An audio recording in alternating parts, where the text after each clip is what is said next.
అమరజీవి పొట్టి శ్రీరాములు చేసిన త్యాగం తెలుగు జాతికి ఆదర్శమని రాష్ట్ర సాంఘిక సంక్షేమ శాఖ మంత్రి డాక్టర్ డోలాశ్రీ బాలవీరాంజనేయ స్వామి అన్నారు.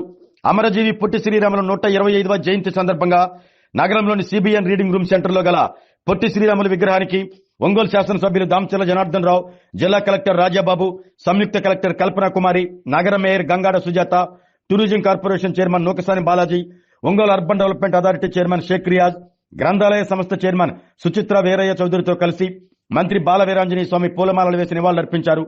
58 రోజుల పాటు ఆమరణ నిరాహార దీక్ష చేసి అసువులు బాసిన పొట్టి శ్రీరాములు స్ఫూర్తిగా 58 అడుగుల విగ్రహాన్ని వారి త్యాగానికి స్ఫూర్తిగా ఏర్పాటు చేస్తున్నట్లు మంత్రి స్వామి తెలిపారు.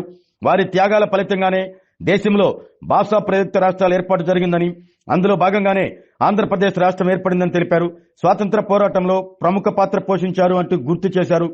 హరిజనోద్ధరణకు ఎంతో కృషి చేశారంటూ తెలిపారు. గాంధీజీ ఆశయాల సాధనలో ఒక తెలుగు వ్యక్తి పోషించిన పాత్ర ఎనలేనిది అంటూ మంత్రి స్వామి కొనియాడారు.